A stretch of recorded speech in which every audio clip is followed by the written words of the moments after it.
Billy Crawford, Vice ganda nagkaayos dahil kay Colleen Garcia. Nag-uumapaw ang saya ngayon ng mga madlang people nang muling masilayan sa It's Showtime stage ang mga dating hosts ng show na sina Colleen Garcia at asawa nitong si Billy Crawford. Naging emosyonal naman ang kanilang mga kasamahan sa show sa sorpresang dala ni Vice Ganda para sa kanyang magpasikat performance. Samantala, ibinahagi naman ni Vice Ganda kung sino ang naging daan ng pagkakasundo nila ni Billy Crawford. Ayon sa pagsisiwalat ng Unkabogable Star, nagkausap sila ng masinsinan ni Billy Crawford dahil kay Colleen Garcia. Story time kung paano kami nagkita ni Billy. Si Colleen ang nakita ko. Sabi ko, "Hi Colleen, bye." Tas sabi niya, "Magbati na kayo please." Tapos nung nakita ko si Billy hindi ko alam kung ano ang gagawin ko. Sabi niya, "Sige na please." Pagbabahagi ni Vice Ganda. Ipinahayag din ni Vice Ganda na hindi niya nahiyandian ang pakiusap sa kanya ni Colleen Garcia dahil makikita naman umano sa mga mata nito na sincere ang kanyang pakiusap para magkaayos na sila ni Billy Crawford.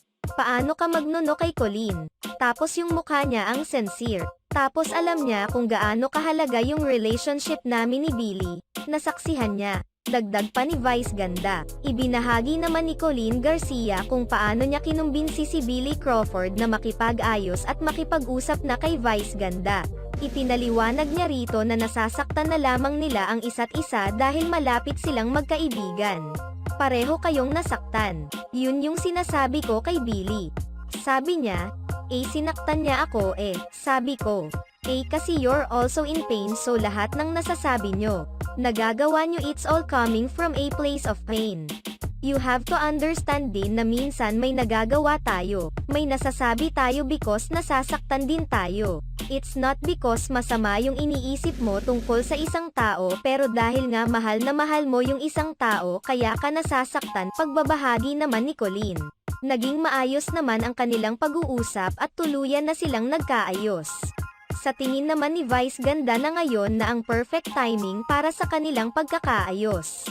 "It was the perfect time.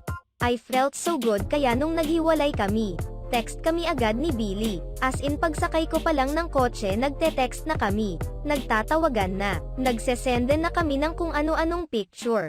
Ganun agad. Parang this is the perfect time." Ang sarap-sarap sa pakiramdam. Muling pagbabahagi ni Vice Ganda. Sa muling pagbabalik ngayon ni Billy Crawford sa It's Showtime, hinihiling naman ng mga madlang people na tuluyan na itong makabalik sa show. "It's so nice to see Billy and Colleen with their son in Showtime. God plan prevail and friendship was restored. Thank you Vice, Billy, Showtime. Good vibes talaga.